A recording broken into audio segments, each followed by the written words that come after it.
या रसूल अल्लाह, तेरी नस्ले पाक में है बच्चा बच्चा नूर का, तू ऐने नूर, तेरा सब घराना नूर का।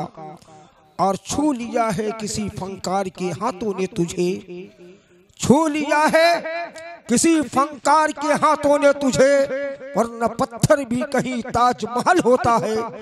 और हजरत आइए हमारा हजरत का इस्तकबाल कर ले। नारे तकबीर, नारे तकबीर, नारे रिसालत, नारे रिसालत। हजरत अल्लामा शमीमुद्दीन अहमद मुनामी, खान का है मुनम्मिया मित्तन घाट, खान का है साबरी फजले रहमानी। किस शेर की आमद है कि रन कांप रहा है, किस शेर की आमद है कि रन कांप रहा है।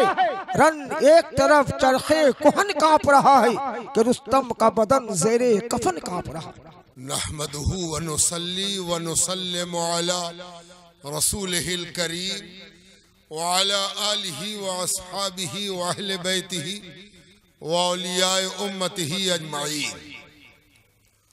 क़ाल अल्लाहु तबारक व तआला फ़िल क़ुरआनिल मजीद वल फ़ुरक़ानिल हमीद, ला इकराह फ़िद्दीन, आमन्तु बिल्लाहि व रसूलिहि व सदक़ल्लाहुल मौलानाल अज़ीम।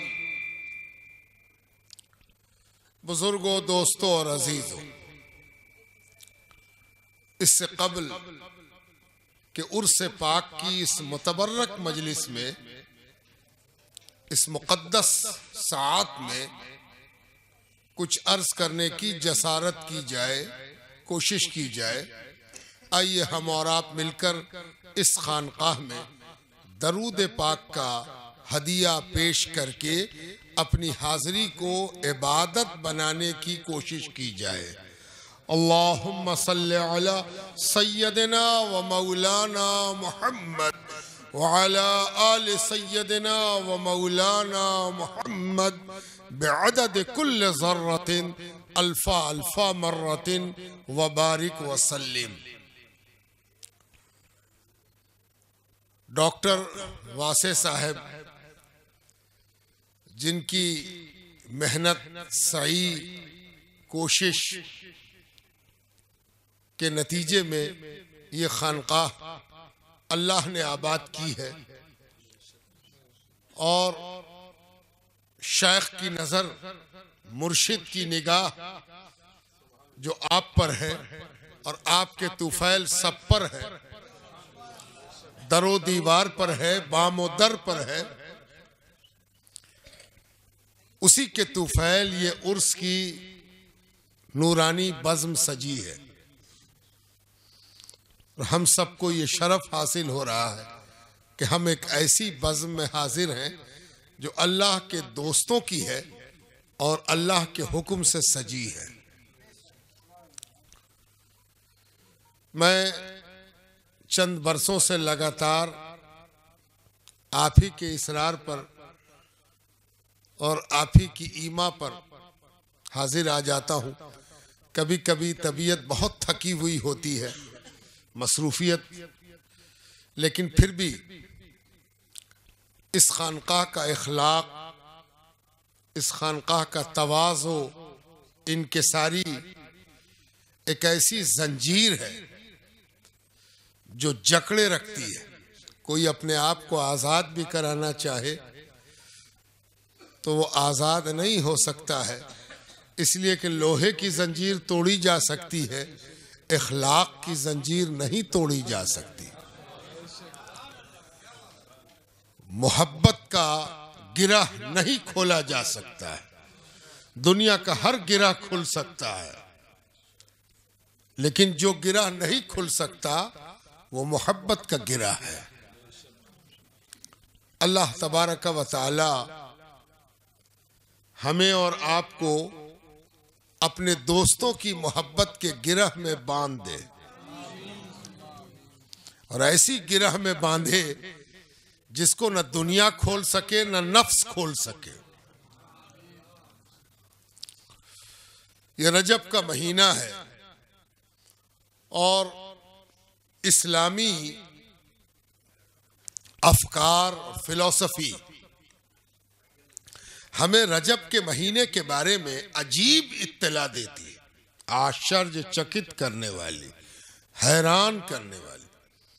यूं तो हर महीना अल्लाह ने बनाया, जैसे हर दिन अल्लाह ने बनाया, शनिचर भी उसी का है, इतवार भी उसी का है।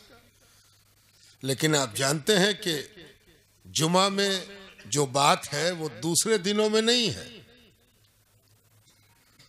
उसी तरीके से हर महीना अल्लाह का बनाया हुआ है, लेकिन रजब में एक खास बात रखी गई है। आप में से अक्सर लोग जानते हैं कि अल्लाह ताला ने 4 महीनों को हुर्मत वाला बनाया है, इज्जत वाला, वक़ात वाला। उसके मसाइल अलग हैं, उसका शिष्टाचार अलग है। जाहिर है कि जब कोई रुतबे में बुलंद हो जाता है तो उसका प्रोटोकॉल, शिष्टाचार अलग हो जाता है। ये जो 4 महीने हैं इनका प्रोटोकॉल अलग है। जानते हैं कौन कौन है 4 महीने? 3 तो लगातार आते हैं। एक ऐसा महीना है जिसके आगे और पीछे वाला महीना भी उसकी बरकत से बरकत वाला हो गया है। उनमें असली महीना कौन सा है? जिलहिज्जा, हज वाला महीना, जिसे हम बकरीद कहते हैं आम बोलचाल की भाषा में, लेकिन उसका असली नाम क्या है? हज वाला महीना, जिसमें हज हो। साल में एक ही महीना ऐसा है जो हज वाला महीना है, वो भी इसलिए कि उसमें एक दिन हज होता है। हज वो एक दिन होता है, लेकिन वो महीना क्या कहलाता है? हज वाला महीना, है ना। और हज के महीने से जो पहले महीना आता है उसे हम आम बोलचाल की भाषा में ज़ी क़ादा और खाली कहते हैं, खाली का महीना। और तीसरा महीना कौन है जो बकरीद के बाद आता है? मुहर्रम। ये 3 लगातार महीने हैं, खाली, बकरीद और मुहर्रम। इसकी हुर्मत, इज्जत और बड़े होने की वजह क्या है? हज। हज की वजह से ये तीनों महीने, एक महीना आने के लिए कि दूर दूर से, देश से, विदेश से लोग आए, हज करें, और दूसरा महीना लौटने के लिए कि लोग लौट सकें घर को। और इन तीनों महीनों में लड़ाई, युद्ध, जंग, मारकाट, हथियार उठाना, लड़ाई करना हराम, निषेध किया गया। यानी ये तीनों महीने किस चीज के हैं? जिसमें लड़ाई नहीं होगी, युद्ध नहीं होगा, जंग नहीं होगी। जंग करना अगर किसी के नजदीक पुण्य है तो इन 3 महीनों में पाप है। बात समझ में आ गई कि हज वाला महीना। लेकिन जो चीज समझ में नहीं आई वो है रजब, कि 3 महीना तो इज्जत वाला है और उसके इज्जत का कारण भी समझ में आ गया। लेकिन रजब चौथा महीना है जिसमें लड़ाई नहीं होगी, युद्ध नहीं होगा, जंग नहीं होगी। वो कौन महीना है? रजब। लेकिन इसका कारण क्या है ये नहीं मालूम। क्या कारण है? अल्लाह बेहतर जानता, वो अल्लाह ही को मालूम है ना। हाँ, जिस चीज के बारे में कोई कंफर्म इंफॉर्मेशन ना हो उसमें आदमी कोशिश करता है कि सोचे, विचारे, शोध करे, मंथन करे, तो उसके नतीजे में जो जो बातें सामने आती हैं वो सही भी हो सकती हैं, गलत भी हो सकती हैं। एक वजह तो ये समझ में आती है कि इस महीने में जब से ये ब्रह्मांड, ये दुनिया, ये संसार बना है, सारी दुनिया का जो इतिहास है, तारीख है, उसमें वो वाकया नहीं हुआ जो इस महीने में हुआ। और वो इंसानी दुनिया का सबसे ऊंचा, अनोखा, अनूठा वाकया है। और वो वाकया क्या है? मेराज। मेराज यानी अल्लाह ने इंसान को, मानव जाति को इतना उरूज बख्शा कि वो अपनी बुलंदी और उरूज और तरक्की के हवाले से सारी जातियों से आगे बढ़ गया। फरिश्ते भी पीछे छूट गए, जिन्नात भी नीचे रह गए। माना जाता था कि जिन्नात बहुत बुलंद है, कुछ लोग कहते थे फरिश्ते बहुत बुलंद है, लेकिन सबकी सीमाएं हैं। जिन्नात की सीमा यहां तक, फरिश्ते और मलाइका की सीमा यहां तक। लेकिन जो इन दोनों सीमाओं को पार कर गया वो कौन था? उसका नामे नामी है मुहम्मदुर रसूलुल्लाह सल्लल्लाहु अलैहि वसल्लम। वो वहां गए जहां सीमाएं भी पीछे छूट गईं और दिशाएं भी पीछे छूट गईं। ये कहना बड़ा मुश्किल हो गया कि कितनी दूर गए। जहां फीते छूट गए, नापने का आला और पैमाइश टूट गए, वहां गए मोहम्मदुर रसूलुल्लाह। जहां दिशाएं पीछे छूट गईं, पूरब कहें कि पश्चिम कहें, उत्तर कहें कि दक्षिण कहें, वहां गए मोहम्मदुर रसूलुल्लाह। कोई साथ होता तो बताता कि किधर गए, कहां गए। न कोई साथ था, न कोई साथ जाने लायक था, न कोई पहले गया था कि बताता कि हम आ चुके हैं, हम जा चुके हैं। न कोई उसके बाद गया कि बताता कि हम वहां गए जहां वो गए थे।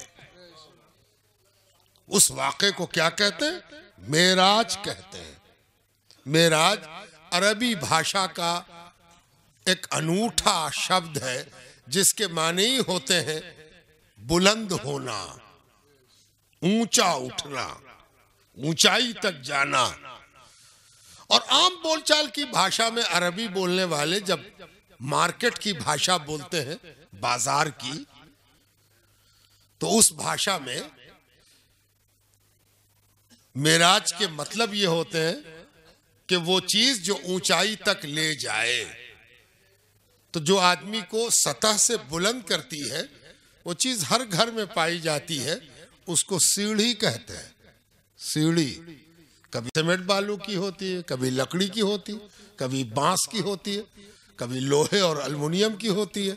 तो सीढ़ी का काम क्या होता है कि जो ऊपर जाना चाहे चला जाए। इसीलिए उस सीढ़ी को भी मेराज कहते हैं, है ना? ये मेराज है।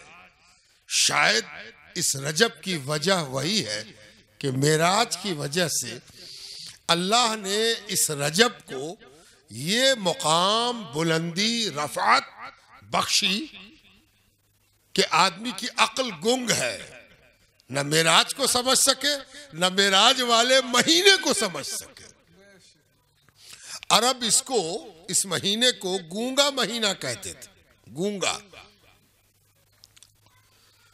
क्यों गूंगा कहते थे? बड़ी हैरत की बात। इससे एक प्रवृत्ति भी समझ में आएगी कि अरबों के सोचने का, विचारने का ढंग क्या था। अरबों ने इस महीने को गूंगा क्यों कहा?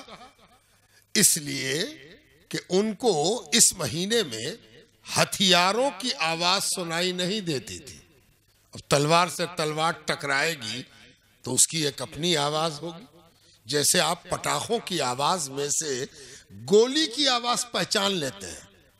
जो जानकार हैं उनको मालूम है कि पटाखे की आवाज की गूंज अलग होती है और फायर हो तो उसकी गूंज अलग होती है। नया आदमी बेचारा मेरे जैसा सीधा साधा दड़ीम से हुआ तो फायर हुआ, है? फायर नहीं है, बम छोटा है ना? उसी तरह जो बराबर लड़ता है, लड़ने को पसंद करता है, वो पहचानता है कि तलवार से तलवार टकराए तो कैसी आवाज निकलती है ना? तीर से तीर टकराए तो आवाज कैसी निकलेगी, बर्छे से बर्छा टकराए तो आवाज कैसी निकलेगी। और जो इन्हीं आवाजों को सुनना अपने बोलने वाले होने का सबूत मानता हो, उसे जब ये आवाज नहीं सुनाई देगी तो क्या कहेगा? ये महीना गूंगा है। तो अरब इस महीने को गूंगा महीना कहते थे, इसलिए कि इसमें लड़ाई नहीं होती थी, है ना। ये रजब का महीना है। अगर कोई हिंदुस्तानी से पूछे कि रजब के महीने की इतनी फजीलत क्यों है, तो सच्चा पक्का हिंदुस्तानी अगर है तो वो कहेगा, अरे रजब के फजीलत की वजह तो ख्वाजा गरीब नवाज है। गरीब नवाज, है ना। गरीब नवाज का ये आलम है कि उनका ये महीना है। जिस गरीब नवाज पर सैकड़ों हजारों रोज निसार होते हों, अल्लाह ने अपने दोस्तों का अजीब मकाम रखा है, अजीब रुतबा रखा है ना। दोस्तों का मकाम और मर्तबा सबसे ज्यादा जहां बयान हुआ, अल्लाह के दोस्तों का मकाम मर्तबा। कैसे हैं अल्लाह के दोस्त? अल्लाह के दोस्तों की महानता कैसी है? अल्लाह उनको कितना चाहता है? अल्लाह की निगाह में उनका मुकाम क्या है? ये जहां बयान हुआ, उस किताब का नाम है कुरान। कुरान करीम। सबसे ज्यादा अल्लाह ताला ने अपने दोस्तों का तस्करा जहां किया, उस जगह का नाम है कुरान करीम। कुरान का कोई वरक ऐसा नहीं जिसमें अल्लाह ने अपने दोस्तों की प्रशंसा न की हो, तारीफ न की हो, तौसीफ न की हो, कदर न बताई हो, बुलंदी न बताई हो।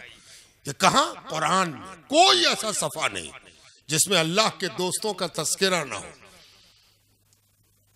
मुझसे एक शख्स पूछने लगे, कुरान में क्या क्या है? मैंने कहा, कुरान में सिर्फ 4 बात। उनका वो कौन कौन सी 4 बात? मैंने कहा, गौर से सुनिए, वो 4 बातें ये हैं। अल्लाह ने कुरान में ये बताया है कि मेरा दोस्त कौन है। मेरा दोस्त, प्यारा, चहीता, वली, मकबूल कौन है, ये बताया है, पहली बात। दूसरी बात क्या बताई है? मेरा दोस्त बनने का तरीका क्या है।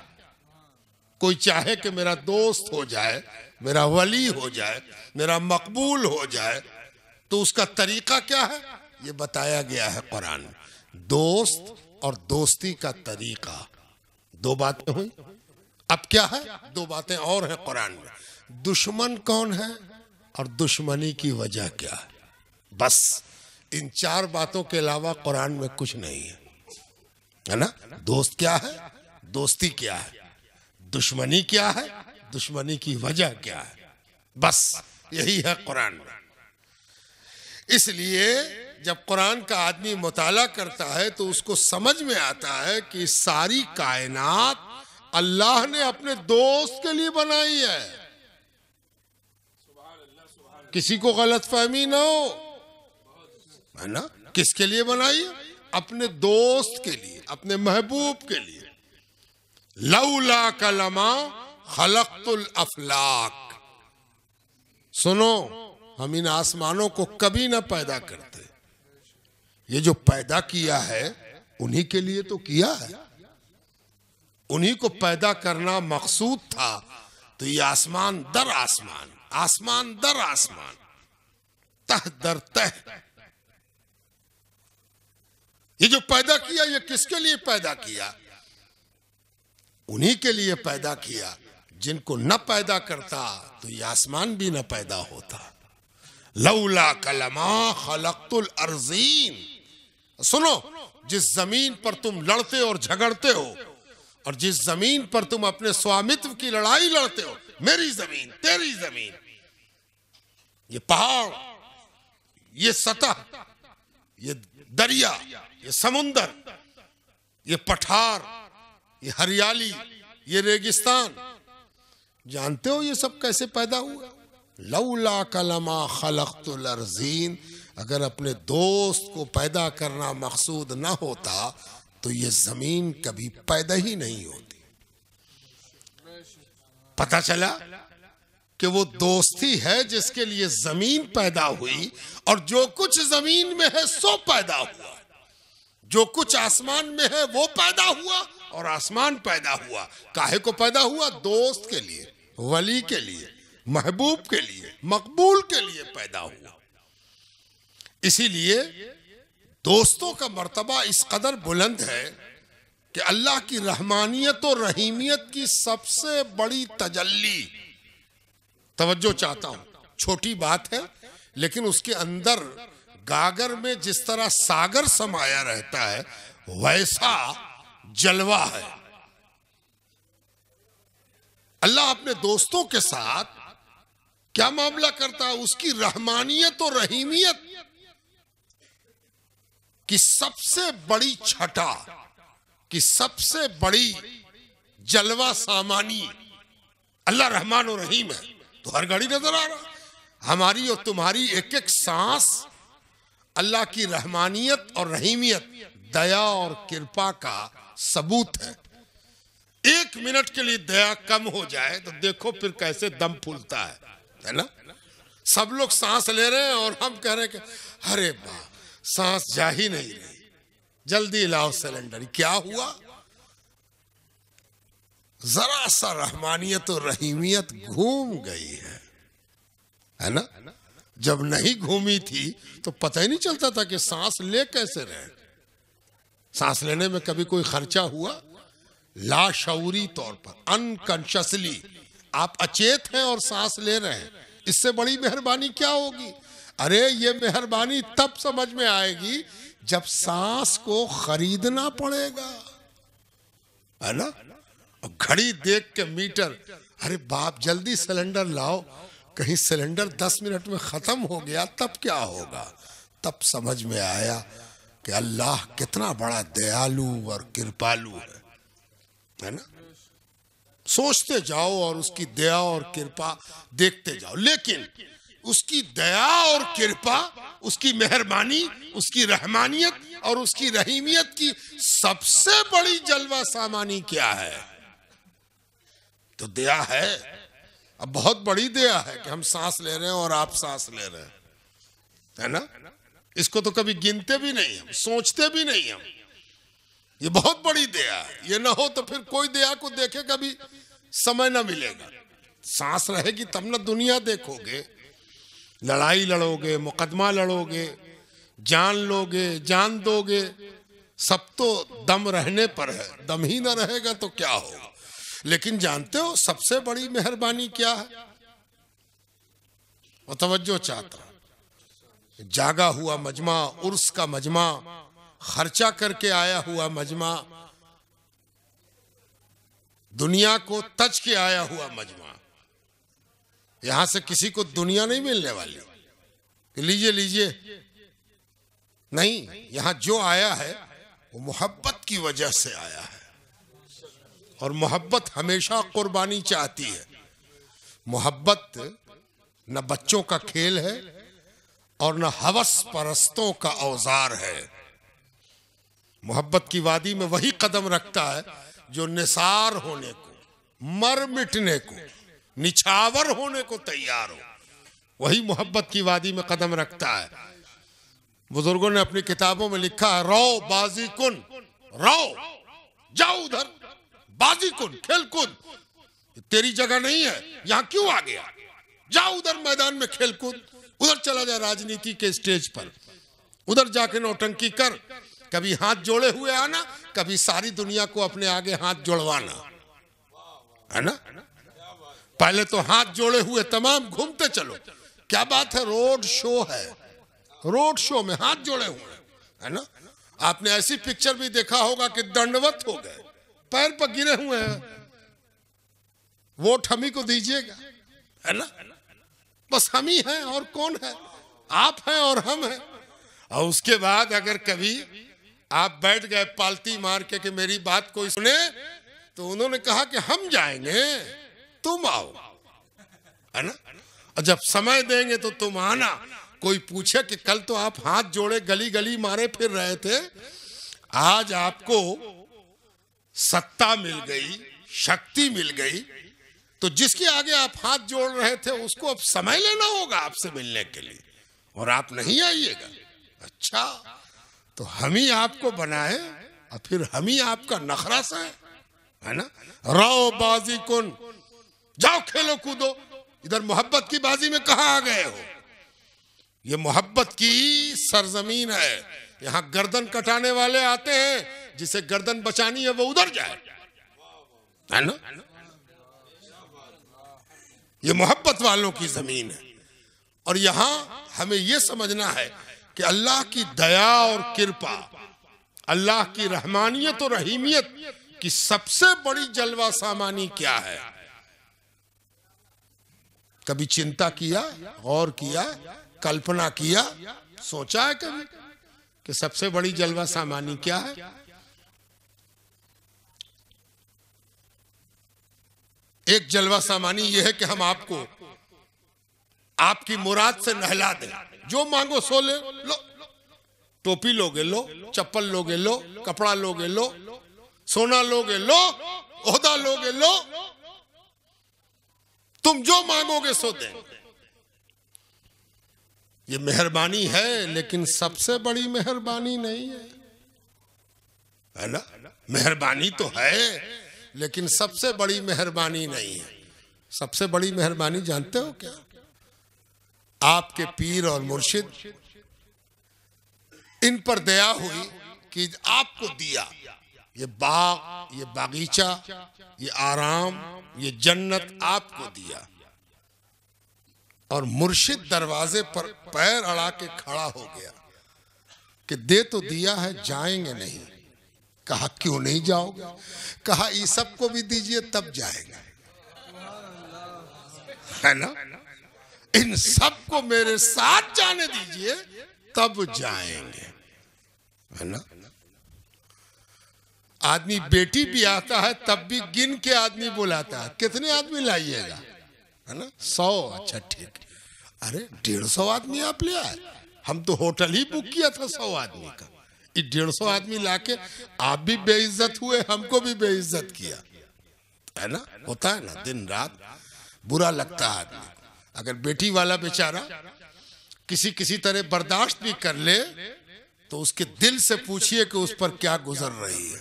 बताइए, 100 आदमी कहीं था, 150 ले आए, है ना। जरा सा इनको इज्जत का ख्याल नहीं। अरे मेरी इज्जत भी तो इन्हीं की इज्जत है। अरे 150 लाना था तो 150 बोल देते, है ना। उस पर भी क्या हुआ? दुल्हा एक ही रहा, 2 दुल्हा नहीं हुआ। और अल्लाह का आलम यह है कि जिसको दुल्हा बनाया उसने जिधर नजर की सबको दुल्हा बना दिया, है ना। जिधर नजर कर दी सब दुल्हा, सब मकबूल है ना। रज़ी अल्लाहु अन्हुम व रज़ू अन, कुरान कहता है अरे आपसे तो राजी हुए ही, जो आपका है उन सब से हम राजी हो गए, है ना। यह है क्या? ये अल्लाह की बहुत बड़ी मेहरबानी है जिसका नाम है शफाअत। शफाअत। हुजूर कौन है? शफीउल मुज़नबीन सल्लल्लाहु अलैहि वसल्लम, है ना। शफीउल मुज़नबीन है। ये भी बड़ी मेहरबानी नहीं है? हुजूर पर सबसे बड़ी मेहरबानी ये है कि या रसूल अल्लाह आप शफीउल मुज़नबीन, और जो आपका मकबूल सो शफीउल मुज़नबीन, है ना। ये जो शजरा है ना, शजरा, चिश्तिया, कादरिया, फिरदौसिया, शुत्तारिया, सोहरावर्दिया, साबरिया, जानते हो शजरा क्या है? ये शफीउल मुज़नबीनी की सीढ़ी है। हुजूर तो मकाम महमूद पर फायज है, तो मकाम महमूद तो बहुत बुलंद चीज है ना। तो उस बुलंदी तक जाने के लिए जो सीढ़ी है उसी का नाम शजरा है ना। पीर निचली सीढ़ी पर है, उसका पीर उससे ऊंची सीढ़ी पर, उसका पीर उसके ऊंची सीढ़ी पर। चढ़ते जाइए यहां तक कि उसके पास पहुंच जाइए जिसके तुफैल में ये सीढ़ी बनी है।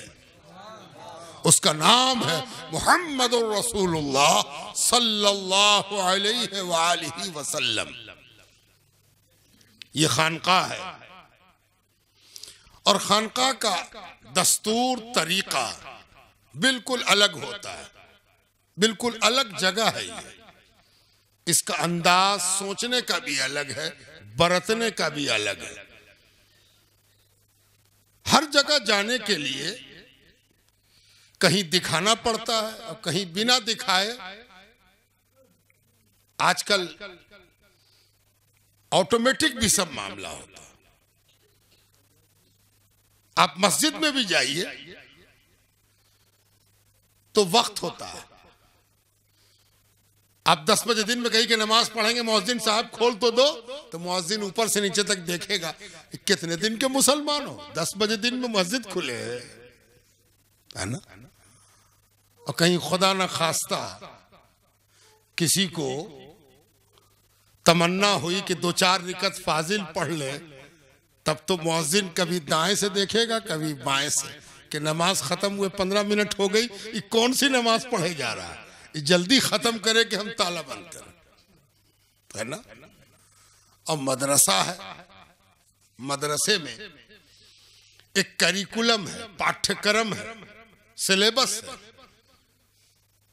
आप वहां चले जाइए कि हम फलानी किताब पढ़ेंगे, तो ऊपर से नीचे तक मुदर्रिस साहब देखेंगे और कहेंगे पगला गया, ये कौन किताब की बात कर रहा है, जो किताब निसाब में वही ना हम पढ़ावेंगे, ये कौन किताब लेके चला है ना। 70 बरस का एक बूढ़ा कहे कि मौलाना पूरी उम्र मेरी बर्बाद हो गई, बड़ी ख्वाहिश है कि एक बार आपसे कुरान पढ़ते, 10 बजे आ जाएं। तो मौलाना ऊपर से नीचे तक देख रहे कि 70 बरस के आदमी को हम कहां पर बैठावेंगे और क्या पढ़ावेंगे, है ना। एक ही इदारा है जिसका नाम खानका है, जो 24 घंटा खुला रहता है। उम्र नहीं पूछता, धर्म नहीं पूछता, आस्था नहीं पूछता, रंग नहीं देखता, जाति नहीं पूछता, ये भी नहीं पूछता कितना गुनाह किए हो, है ना। तू अगर 100 बार तौबा शिकस्ती बाजा, क्या हुआ, तुमने अगर 100 बार भी तौबा तोड़ी है, आ जाओ, चले आओ, हम तैयार हैं तुमको कबूल करने को, है ना। ये खानकाह है, इसको खानकाह कहते हैं। खानकाह का दरवाजा सबके लिए, सबके वास्ते खुला रहता है। इसका काम ही है कबूल करना। क्यों, ऐसा क्यों है? कोई तो एबिलिटी, कोई तो क्षमता होनी चाहिए थी। हर चीज के लिए क्षमता होती। आप सिपाही बनना चाहिए, तब भी तय है कि सीना कितना फुलाइएगा। आप सेना बनना चाहिए, उसमें भी तय है। अरे मामूली से नौकरी कीजिए तो उसमें भी मोदी मुजफ्फरपुर में मेडिकल कराइए, है ना। इधर खांसी, उधर एक्सरे, लटर पटर, बिना मेडिकल के काम ही नहीं चलता। आदमी खटने को तैयार है, तब भी उससे कहा जा रहा है कि पहले तुम मेडिकल कराओ तब हम खटावेंगे, है ना। एक ही इदारा है जिसमें किसी एबिलिटी, किसी मेडिकल की जरूरत नहीं है, वो है खानकाह। क्यों, सब क्यों है, ऐसा क्यों है? कोई तो पूछता कि भैया कहां जा रहे हो, कौन हो तुम? जानते हो ऐसा क्यों है? ऐसा सिर्फ एक वजह से, सिर्फ एक वजह। उस वजह को जानना है, उस वजह को समझना है, ताकि ख्वाजा समझ में आ सके, मखदूम समझ में आ सके, कुतुब समझ में आ सके, खानकाह समझ में आ सके, मुर्शिद समझ में आ सके। और जब ये सब समझ में आ जाएगा तब रसूल समझ में आएगा, तब अल्लाह समझ में आएगा। आजकल एक नया फैशन आया है। अगर आपसे कोई कहे, एक लड़का खड़ा हो 12 बरस का, कहे हम एमए कर लिया, तो आप पूछिएगा एमए कर लिया? और तुम तो मैट्रिक भी नहीं की हो, तुम एमए कैसे कर लिया, है ना। इस पर कोई हैरत किसी को नहीं होती कि लड़का पगला गया, दीवाना हो गया। देखिए ना, 12 बरस का ये अभी मैट्रिक पास करवे ना, किस कहता है कि मास्टर डिग्री कर लिया, है ना। लेकिन आजकल अक्लमंदों की एक जमात पैदा हो गई है कि जो आदमी को न जाने वो खुदा को जानने का दावा कर रहा है ना। ठिकरा न जाने, जर्रा न जाने, कतरा न जाने, और कतरे के खालिक को जानने का दावा कर रहा है कि हम कतरे के खालिक को जानते हैं, जर्रे के खालिक को जानते हैं। अरे तुझे जर्रे का इल्म नहीं, तू खुदा को कब से जानने लगा? पहले जर्रा तो जान के दिखा। एक जर्रे को जरा समझ तो ले कि उस खालिक ने इसको किस कैफियत में जन्म दिया है। इसका खालिक एक जर्रे को किस हिकमत और किस खालिकियत के साथ खल्क कर रहा, रच रहा, क्रिएट कर रहा। क्रिएशन समझ में नहीं आया और क्रिएटर समझ गया, है ना। अरे पहले क्रिएशन तो समझ के दिखा, तब जाके बात करना कि क्रिएटर कौन है। हुजूर सल्लल्लाहु अलैहि वसल्लम ने जब पहली बार दुनिया को मुखातिब किया तो क्या कहा था? क्या बात अल्लाह से शुरू की थी? नहीं। जानते हो नबी ने क्या कहा था? पहला खताब, पहला संबोधन, सबसे पहला खताब, गजब की बात। उस नबी ने सुनने वालों से पूछा था, मुझको जानते हो? मुझको पहचानते हो? ये पहला जुमला था नबी का, है ना। ये नहीं पूछा था अपने खुदा को जानते हो, अपने अल्लाह को जानते हो, अपने माबूद को जानते हो, अपने खालिक को नहीं, मुझको जानते हो। ये पहला जुमला था सरकार दो आलम सल्लल्लाहु अलैहि वसल्लम का। बड़े बड़े तकरीर करने वाले दुनिया में पैदा हुए और पैदा होते रहेंगे, लेकिन सारी तकरीरें जहां जाके खत्म हो जाती हैं, वहां अल्लाह के रसूल के गुलामों की तकरीरें शुरू होती हैं, और जहां उनके गुलामों की तकरीरें खत्म होती हैं, वहां से जवामिउल कलीम का बयान शुरू होता है। वो है हुजूर सल्लल्लाहु अलैहि वसल्लम फरमाते, मुझको जानते हो। और इसीलिए कलमे का जो जुज है उसको गौर से पढ़िएगा तो असली कलमा मुहम्मदुर रसूलुल्लाह है। अल्लाह तक पहुंचने के लिए पहले हुजूर पाक का नाम लेना होता है, फिर उनका मर्तबा समझना होता है, तब जाके अल्लाह की बारी आती है। मुहम्मदुर रसूलुल्लाह जिसने ये कह दिया, उसी ने ला इलाहा इल्लल्लाह कहा। ला इलाहा इल्लल्लाह कहने से बात तब तक मुकम्मल नहीं होती जब तक कि मुहम्मदुर रसूलुल्लाह न कह दे। गोया बात शुरू होती है मुहम्मदुर रसूलुल्लाह से और ला इलाहा इल्लल्लाह पर तमाम होती है। इसीलिए ये जो खानकाह है, इसका काम यह है कि पहले आदमी को पहचानवाती है। जब तक तुम आदमी को नहीं पहचानते, तब तक तुम आदमी के खालिक को भी नहीं पहचान सकते। खानकाहों का जो ये एटीट्यूड है, ये तरीक़ाकार है, ये परिपाटी है, ये काम करने का ढंग है, इसकी असल वजह यह है कि ये जो खानका बनाई जाती है, ये इसलिए बनाई जाती है कि अल्लाह, तवज्जो चाहता हूं, अल्लाह का कैरेक्टर, अल्लाह का भी एक कैरेक्टर है, हमारा आपका भी कैरेक्टर है। हमारा जो कैरेक्टर वो अल्लाह ही का बख्शा हुआ है। अल्लाह ने मेरे अंदर सलाहियत दी है। हम पसंद भी करते हैं, नापसंद भी करते हैं। हमको लाल रंग पसंद है, आपको पीला रंग पसंद है। ये पसंद करने और नापसंद करने की सलाहियत किसने दी है? हमें अल्लाह ताला ने दी है। कभी कभी हम लोगों को एक दूसरे का कैरेक्टर पता भी चल जाता है। ये पान खाते हैं, ये नहीं खाते हैं, है ना, हमको मालूम हो गया। मेरे बारे में आप जानते होंगे पान खाते कि नहीं, कभी अल्लाह के कैरेक्टर के बारे में जानने की कोशिश किया है? अल्लाह का किरदार क्या है? अल्लाह को क्या पसंद है और क्या नापसंद? उसका भी तो कोई कैरेक्टर जानते हो, उसका कैरेक्टर जानिएगा। अल्लाह का कैरेक्टर जानना है तो हम आप तो गुमराह होते रहते हैं, है ना? आज अल्लाह के हो गए, कल शैतान के हो गए। पार्टी बदलने का दौर है। जो 500 रुपए दी उसका झंडा पकड़ लिया। अब पहचानने वाले को बड़ी मुश्किल ही, तो कल लाल झंडा लिए हुए तो आज पीला कैसे हो गया, है ना? इसलिए हमारे साथ जो मामला है वो बड़ा गड़बड़ है।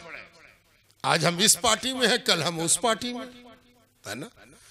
लेकिन हम 2-3 नाम बताते हैं आपको,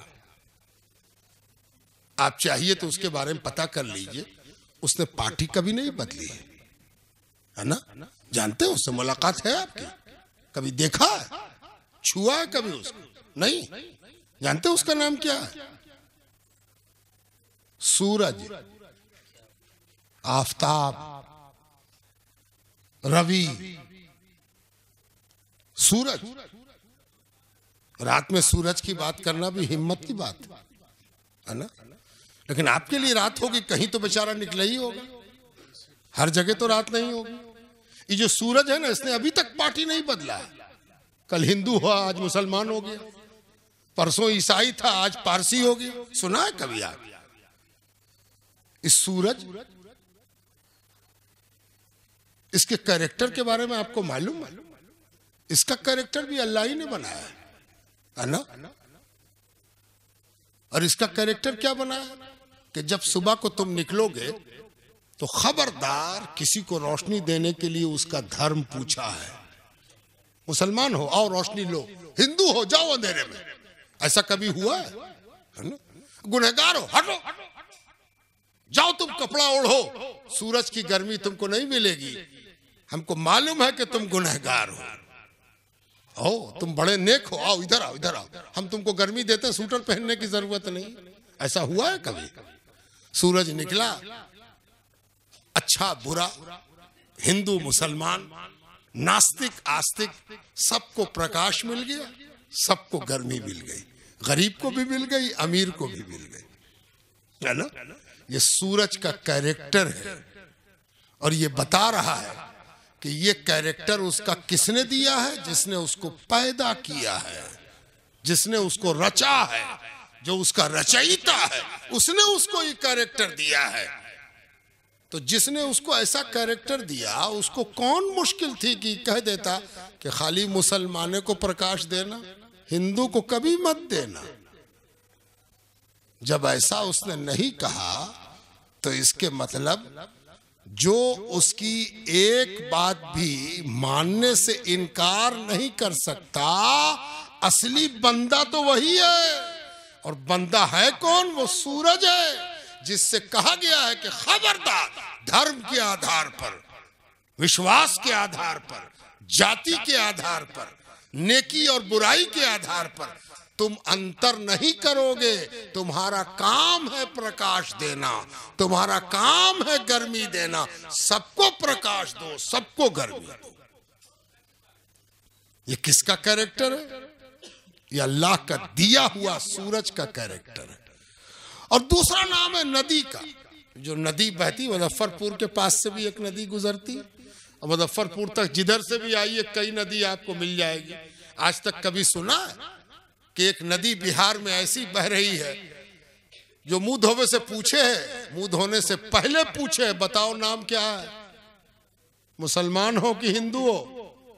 मुसलमान हो तो मुंह धो, हिंदू हो तो जाओ यहां से। ऐसी कोई नदी है?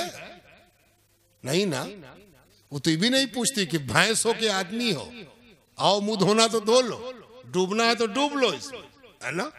इससे क्या पता चला कि अल्लाह ने जो नदी बहाई है उसको ये सब नहीं सिखाया है कि तुम आदमी आदमी, जनता जनता, प्रजा प्रजा में अंतर करो, है ना?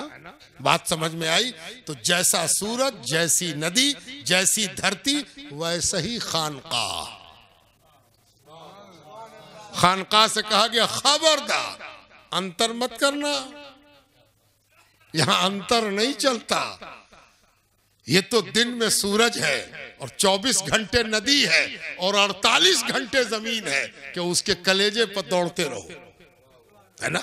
उसका नाम है खानकाह, है ना, यह खानकाह। इसीलिए खानकाहों का दस्तूर, तरीका, मैनिफेस्टो बिल्कुल अलग है।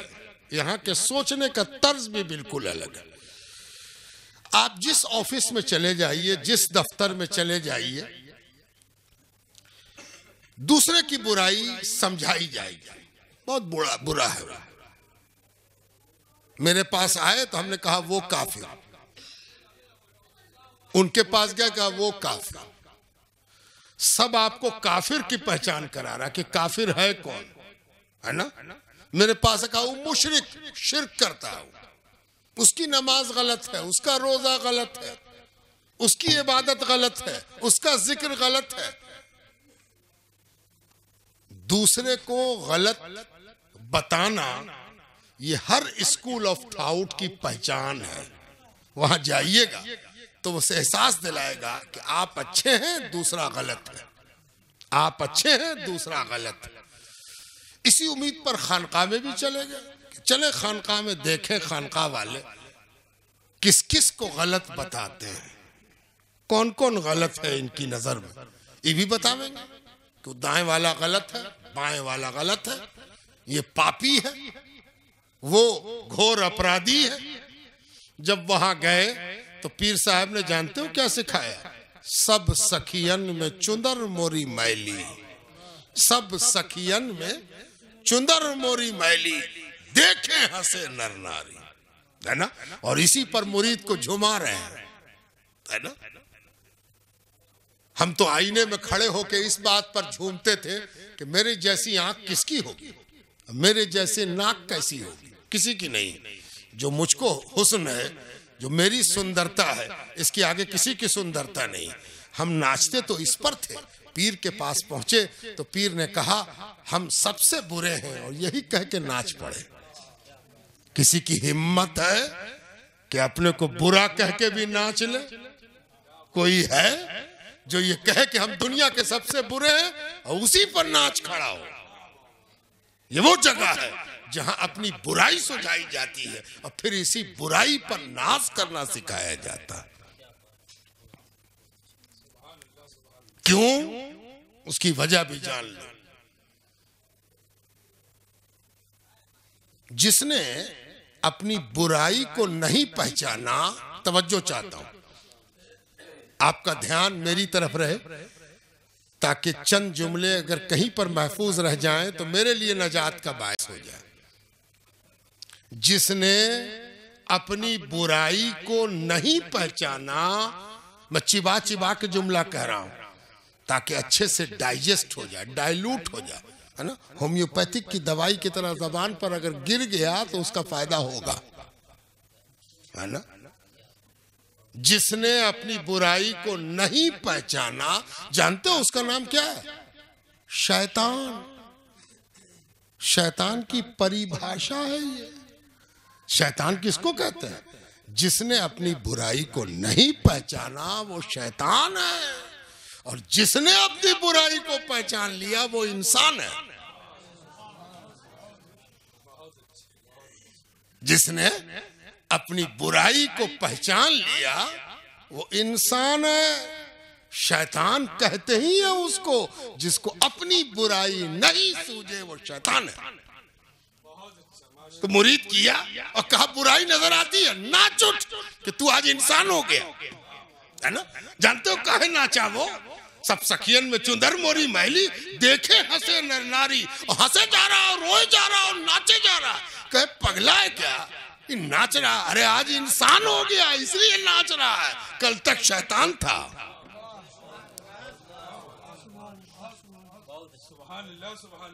यह खानकाह, इसको कहते हैं खानकाह, है ना। एक अल्लाह वाले पीर साहब चले तो मुरीद भी पीछे पीछे चले। पीर ने कहा था कि जो काम हम करें उसको तुम भी किया करो।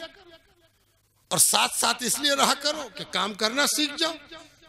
हम खड़े हो तो खड़े होना सीख जाओ, बैठे तो बैठना सीख जाओ, लेटे तो लेटना सीख जाओ। मुरीद लगा हुआ था ताक में कि पीर जो करेंगे सो हम करेंगे। पीर साहब आगे बढ़े, पीछे पीछे मुरीद बढ़े। रास्ता तय करते हुए पीर साहब आगे बढ़ते गए, सामने से कुत्ता आ गया। कुत्ता, पीर ने कुत्ते को देखा, अपना दामन समेटा, चलते हुए दामन समेट लिया। कुत्ता बगल से गुजरा, आगे बढ़ गया। जब कुत्ते से पीर साहब आगे बढ़ गए तो उन्होंने पीछे मुड़ के देखा तो देखा कि मुरीद लोग भी अपना अपना दामन समेटे हुए हैं ताकि कुत्ता सटे नहीं, आगे बढ़ जाए। सब मुरीद दामन समेट रहे, कुत्ता बच के निकल जाए। जब कुत्ता और आगे चला गया तो पीर रुक गए। उन्होंने कहा, कुत्ते को देखा तुम लोग? कहा हाँ हुजूर देखा। कहा तुमने ये भी देखा कि मैंने दामन समेटा? कहा हाँ हुजूर। कहा तुमने भी समेटा? कहा हमने भी समेटा। कहा अच्छा, क्यों समेटा? दामन क्यों समेटा? कह सकते थे कि आपको समेटते हुए देखा तो समेट लिया, लेकिन बुकराती अभी कम नहीं हुई है। अभी मुरीद के दफ्तर में नाम लिखाया, अभी मुरीद नहीं हुआ है ना। फौरन उसने अपना रीजन दिया कि हाँ दामन इसलिए समेटा कि नापाक कुत्ता कहीं सट ना जाए, तो हम लोग सब नापाक हो जाएंगे। नापाकी से बचने के लिए, गंदगी से बचने के लिए, नजासत से बचने के लिए हमने अपना दामन समेटा हुजूर। पीर मुस्कुराया, उनका अच्छा, नजासत से बचने के लिए दामन समेटा? ये नहीं पूछोगे कि मैंने क्यों समेटा? तुमने तो अपना कारण बता दिया, समेटा तो मैंने भी था, मुझसे तो पूछो कि दामन क्यों समेटा। मुरीदों ने कहा हाँ पीर साहब बताइए आपने दामन क्यों समेटा? कहा हमने तो दामन इसलिए समेटा था कि कहीं मेरी गंदगी कुत्ते को न लग जाए। खानकाह है, यहाँ का सोच, यहाँ का तौर तरीका बिल्कुल अलग है। ये दुनिया के तरीके से यहाँ झांकने की जरूरत नहीं है। सब कुछ उलट पुलट हो जाएगा, मामला गड़बड़ा जाएगा, सब कुछ गड़बड़ सड़बड़ हो जाएगा। यहाँ आए हो तो यहाँ के नियम विधान को समझो और जानो कि यहाँ का क्या नियम है, क्या तरीका है, क्या सोच है यहाँ की, यहाँ का स्कूल ऑफ थॉट क्या है, ये क्या बनाना चाहता है, क्यों आता है आदमी खानकाह।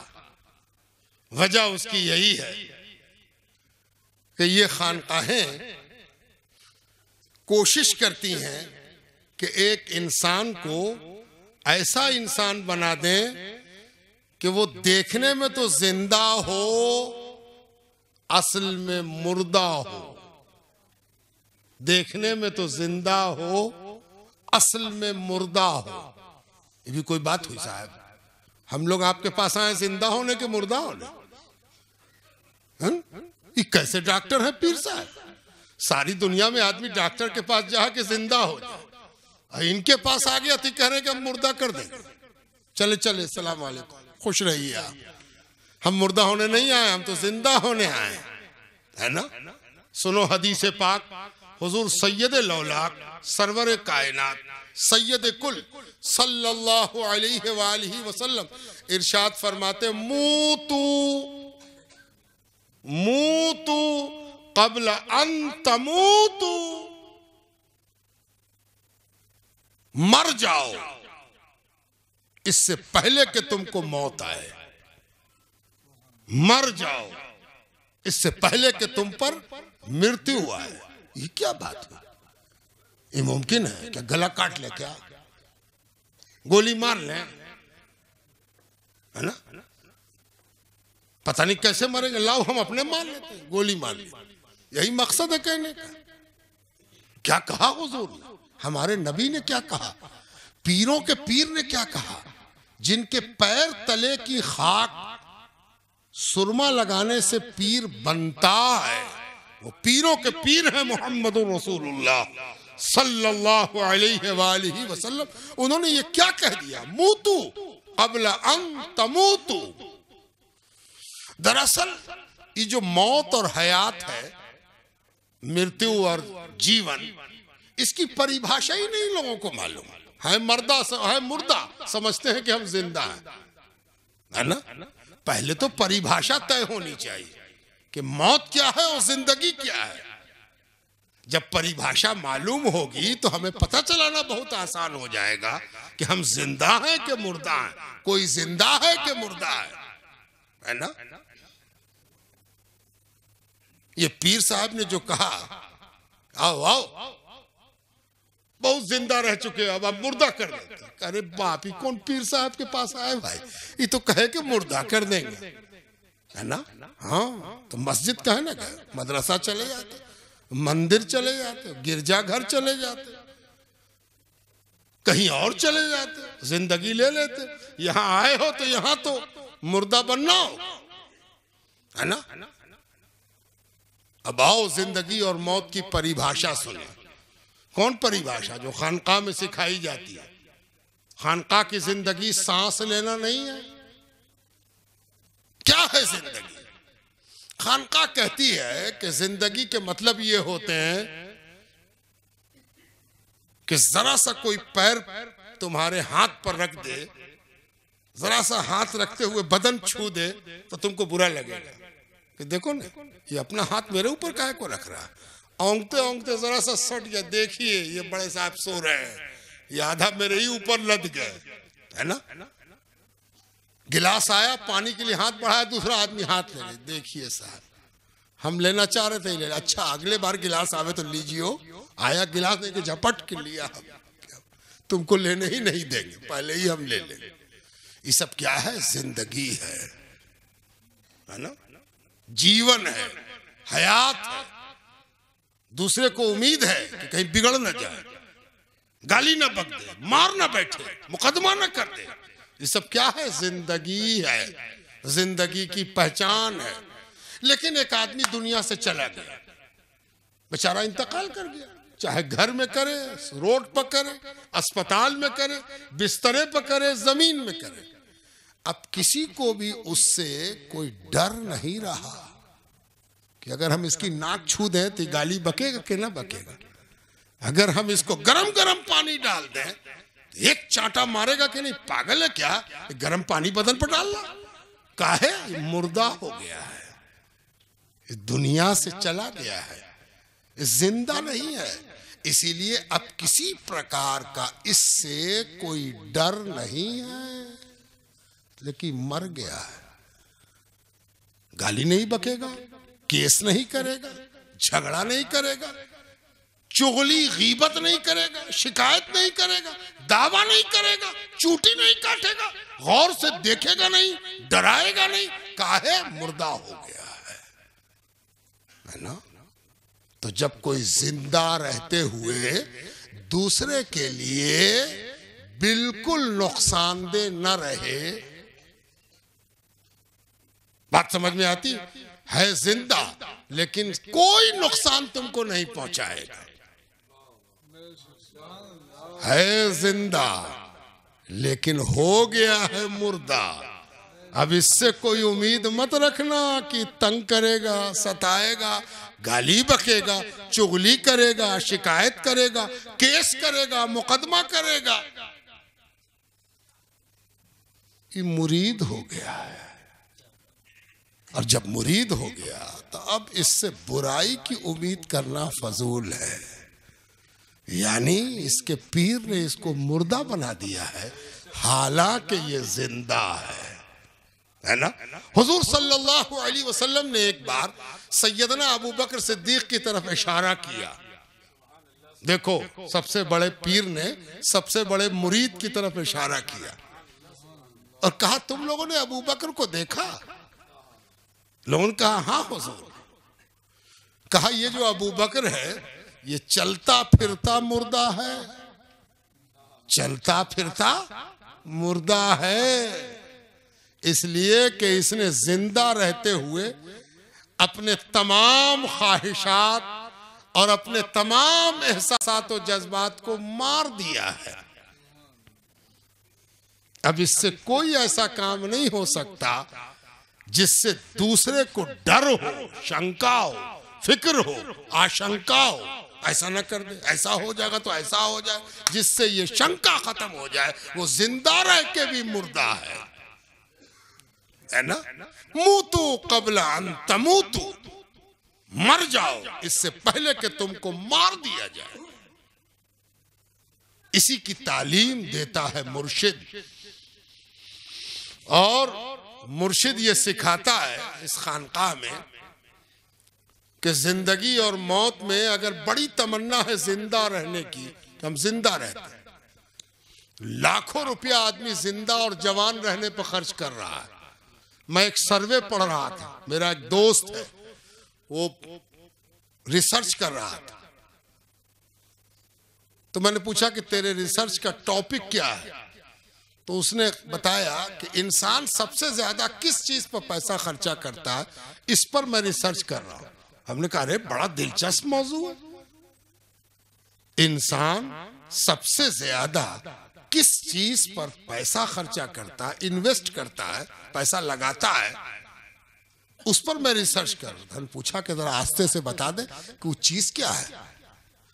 तो बड़ा हंसा, अगर नहीं आप मजाक कर रहे हैं, नहीं बताओ ना, तुम आखिर रिसर्च कर रहे हो तो किस आदमी सबसे ज्यादा पैसा किस चीज पर खर्चा करता है। तो उसने कहा आप संजीदा? मैं कहा बिल्कुल, बताओ, सुनिएगा, आपको भी जानना है ना। आईना है, मुंह देखना होगा। सबसे ज्यादा किस चीज से पैसा करता था आदमी? जवान रहने पर। समझ में आई बात? जवान रहने पर, हम जवान दिखाई दें, हम जवान बने रहे। कोई सुबह से शाम तक काला किए हुए है, कोई क्रीम लगा रहा है, कोई इलाज करा रहा, कोई दवाई खा रहा, कोई सुई ले रहा, काहे को हम जवान बने रहे।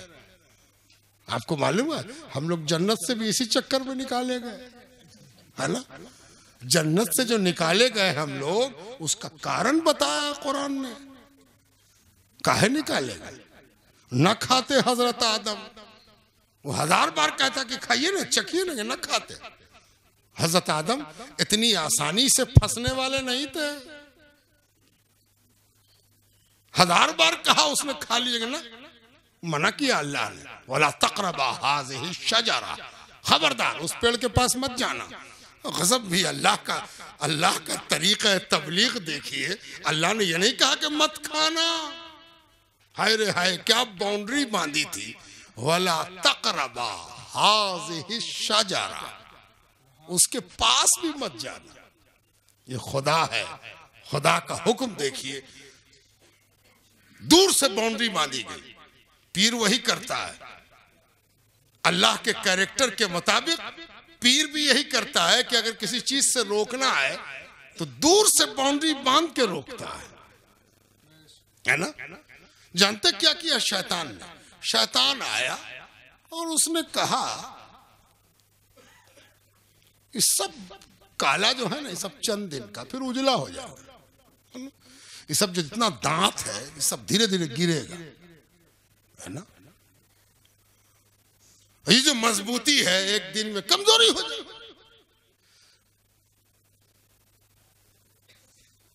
इसका कोई इलाज भी है कि आदमी कभी बूढ़ा ना हो, कभी जन्नत से निकाला ना जाए, हमेशा जवान रहे।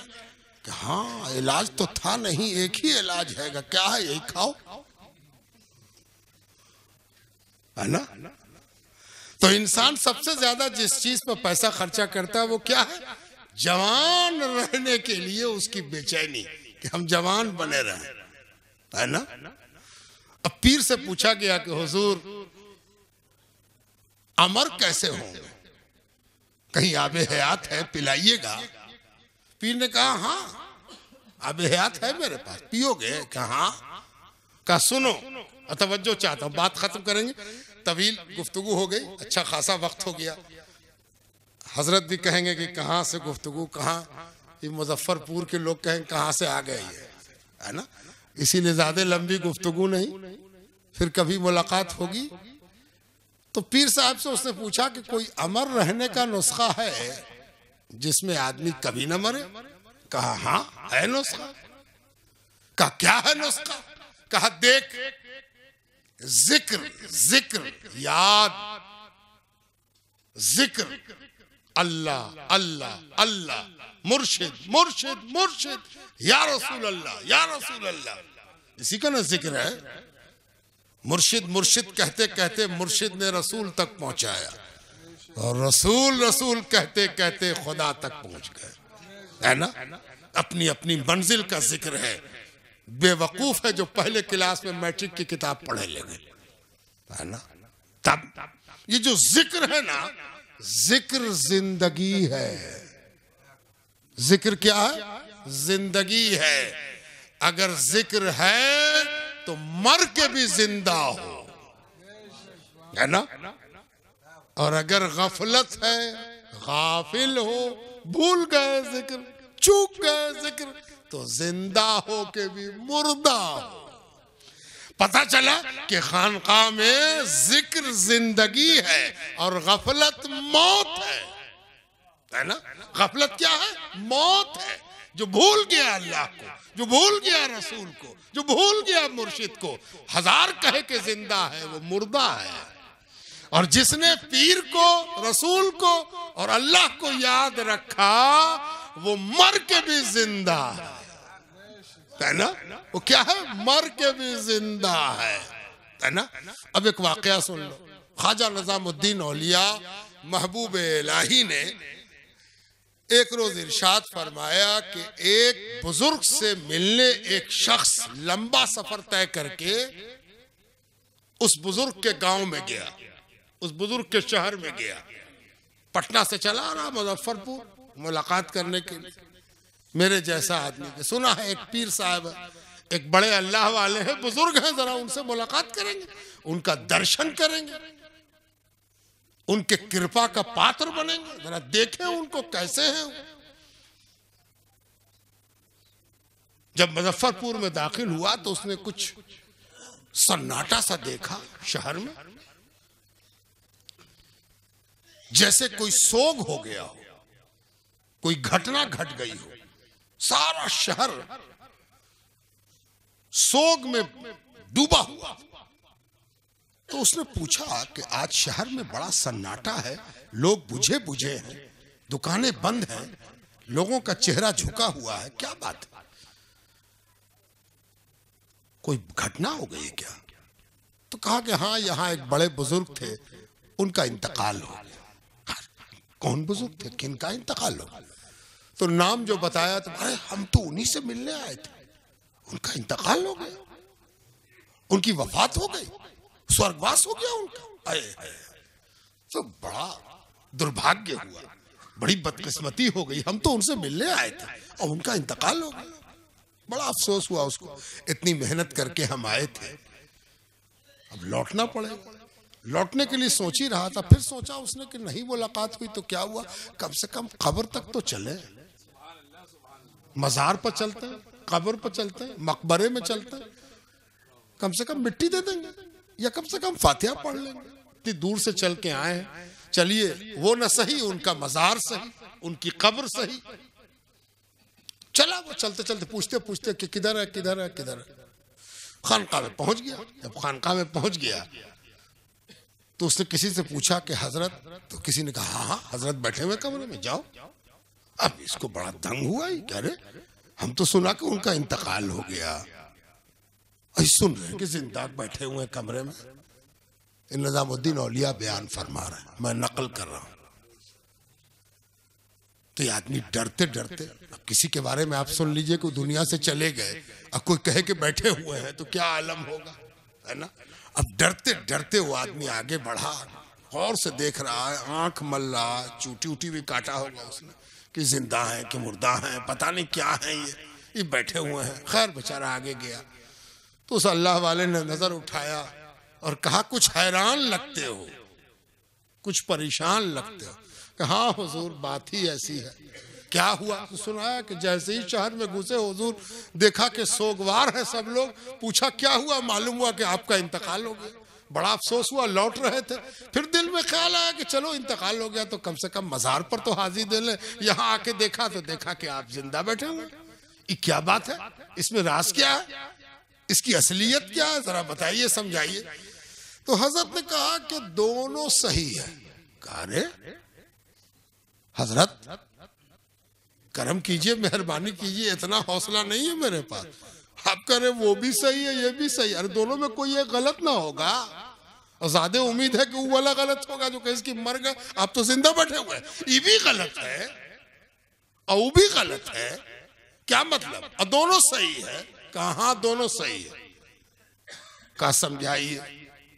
कहा जिस वक्त तुमको मालूम हुआ कि मेरा इंतकाल हो गया था, उस वक्त थोड़ी देर के लिए मुझे गफलत हो गई थी, मैं गाफिल हो गया था, जिक्र से अलग हो गया था, जिक्र भूल गया था। तो जब कोई अल्लाह के जिक्र को भूल जाता है तो फरिश्तों से कहा जाता है ऐलान कर दो कि जो भूला है सो मर गया, जो भूला है सो मर गया। जिस वक्त तुमने सुना कि मेरा इंतकाल हो गया, वो तुमने नहीं सुना था, फरिश्तों ने सुनाया था। इससे पता चला कि जो बड़े अल्लाह वाले होते हैं उनका जो लम्हा अगर कभी गफलत हो जाए तो वो मौत की तरह होता है, और चूंकि अल्लाह वाला जिक्र से गाफिल नहीं होता तो चाहे सामने हो चाहे कब्र में हो जिंदा होता है। जिंदगी की वजह वो नहीं है जिसके लिए लोग परेशान है कि मिट्टी है कि हड्डी है। अरे जिंदगी का ताल्लुक मिट्टी हड्डी से है ही नहीं, जिंदगी का ताल्लुक तो अल्लाह के जिक्र से है। जो जिक्र में लगा हुआ है सो जिंदा है, और जो जिक्र से गाफिल है वो जिंदा हो के भी मुर्दा है ना। इसीलिए खानकाहों में जो जिंदगी सिखाई जाती है उसका ताल्लुक चमड़े से, गोश्त से, सांस से नहीं है, उसका ताल्लुक किस चीज से, जिक्र से है, याद से। याद सरमाया ईमा बवद, उसकी याद क्या है, जिंदगी का सरमाया है, ईमान का सरमाया है, एतकाद का सरमाया है। याद सरमाया ईमा बवद, हर चीज की एक पूंजी होती है ना। कोई भी कारोबार कीजिए तो आदमी पूछेगा पूंजी कितनी लगाए, है ना।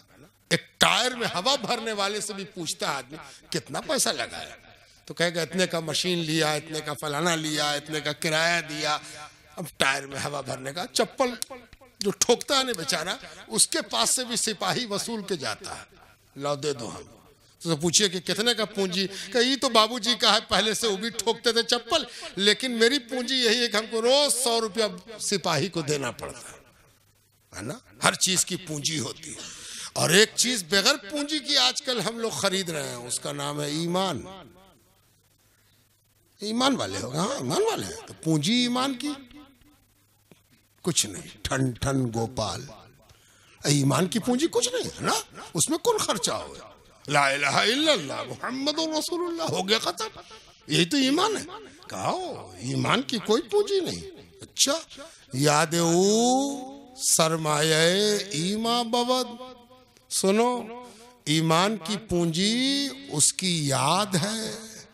अगर चाहो कि ईमान की पूंजी जमा करें तो जिस पर ईमान लाए हो उसको याद करते रहो, जितना याद करोगे उतनी ही ईमान की पूंजी खड़ी होगी। याद सरमाये ईमा बवद, हर गदा अज याद सुल्तान बवद।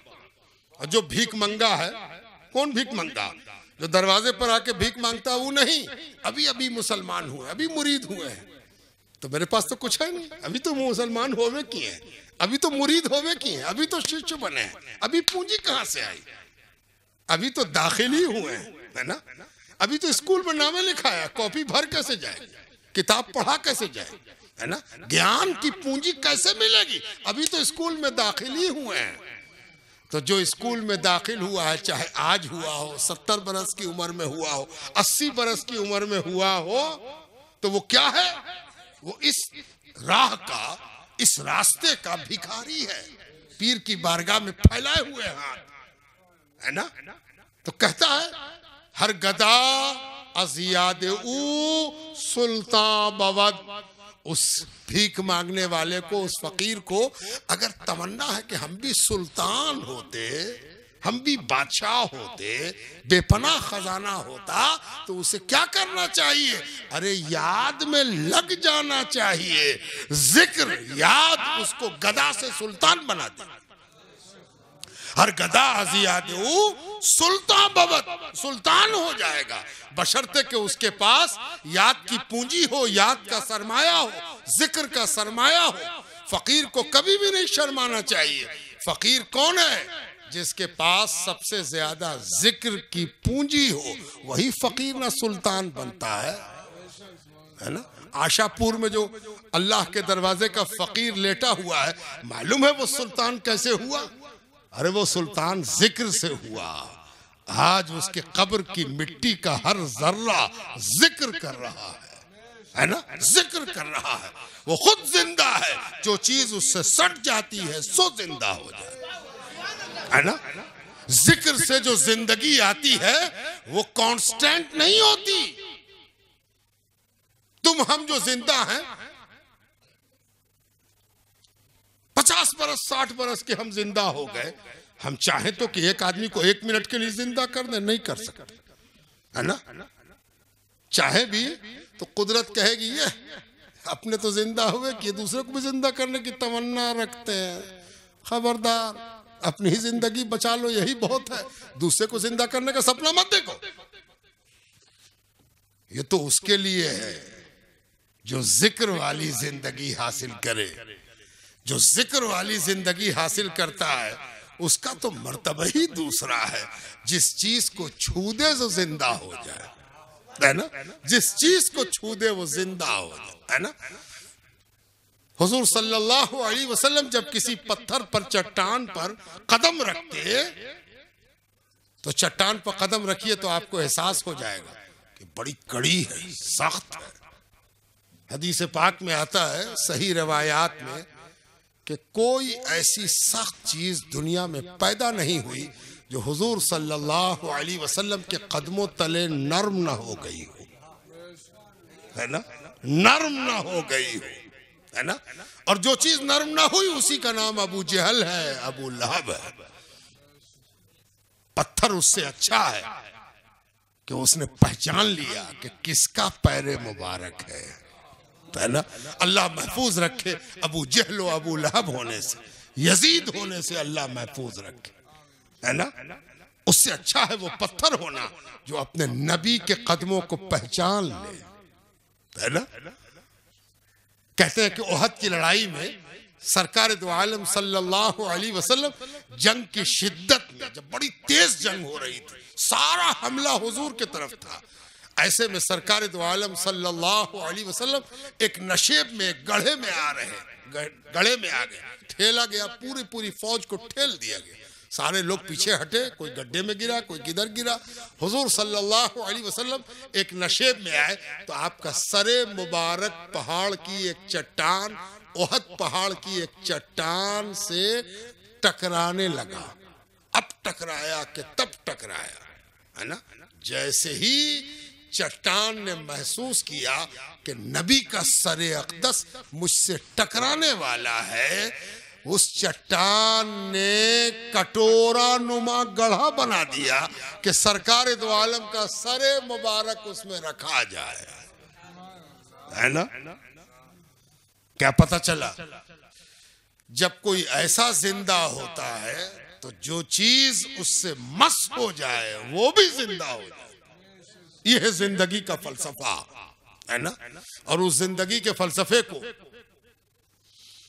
अहमद जाम, बहुत बड़े सूफी बुजुर्ग हैं, उन्होंने बड़ी खूबी के साथ बयान किया है कि वो जिंदगी है कैसी, जिक्र वाली जिंदगी कैसी है। उसकी तफसील बयान करते हुए कहते हैं, कुश्त गाने खंजरे तस्लीम रा, जो अल्लाह के जिक्र में मस्त हो जाए, याद इलाही में मस्त हो जाए,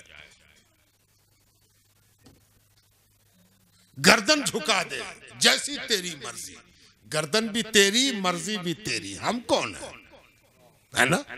कुश्त गाने खंजरे तस्लीम रहा। अब सुनो, जिंदगी किसका नाम?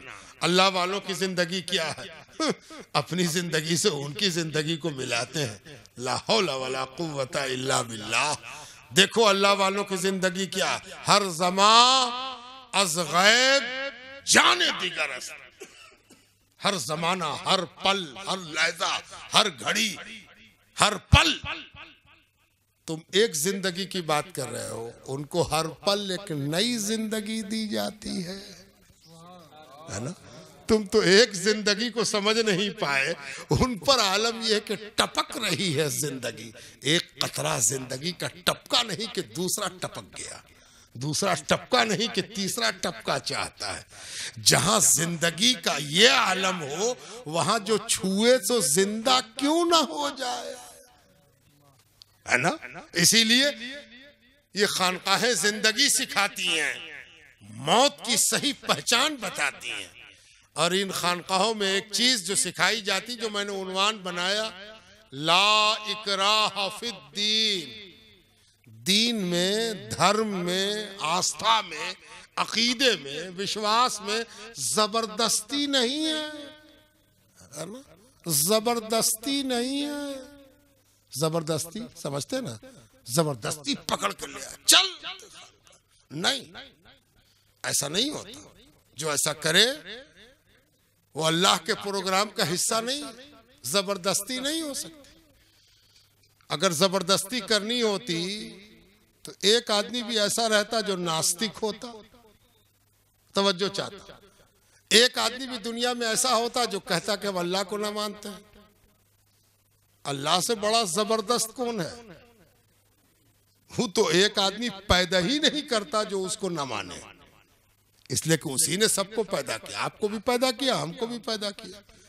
अरे बेवकूफ, तो जिसने आस्तिक पैदा किया उसी ने नास्तिक भी पैदा किया है। नास्तिक को किसने पैदा कर दिया?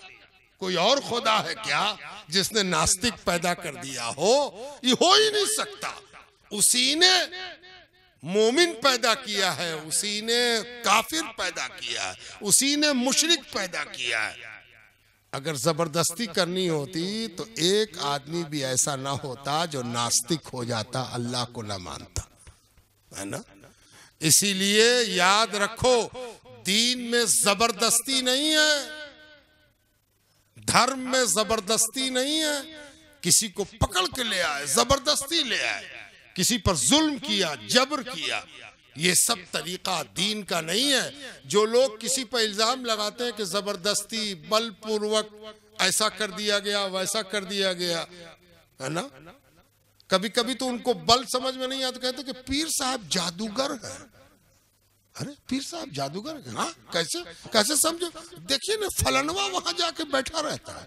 अरे तो फलनवा जाकर तो पकड़ के मंगवाई ना क्या?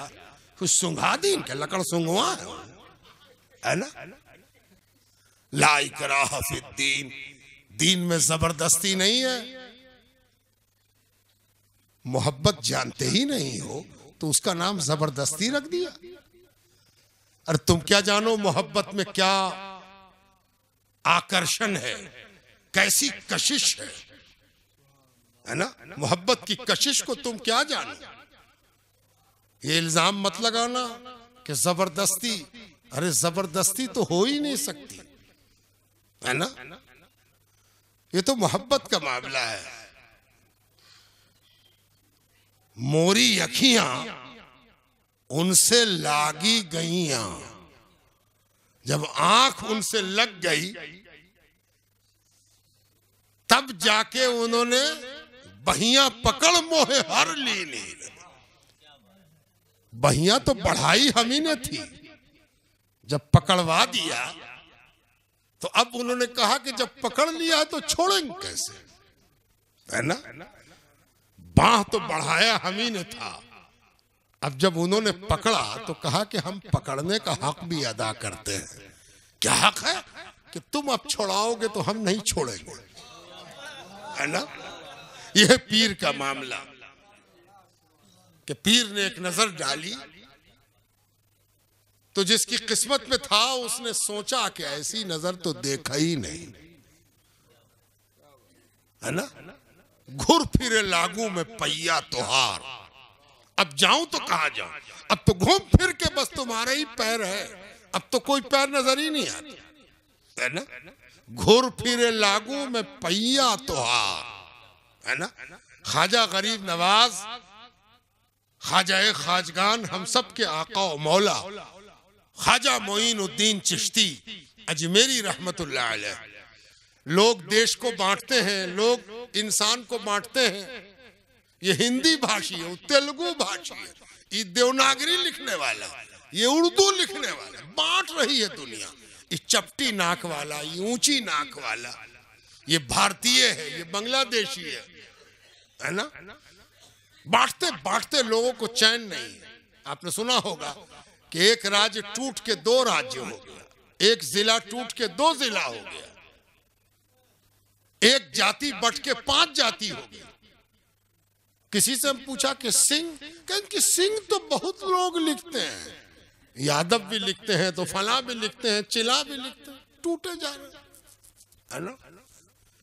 और एक जोड़ने वाला है, वो जोड़ रहा है। अभी ये ख्वाजा है, पाकिस्तान में भी ख्वाजा है, बांग्लादेश में भी ख्वाजा है, अफगानिस्तान में भी ख्वाजा है, वही ख्वाजा है अजमेर वाले।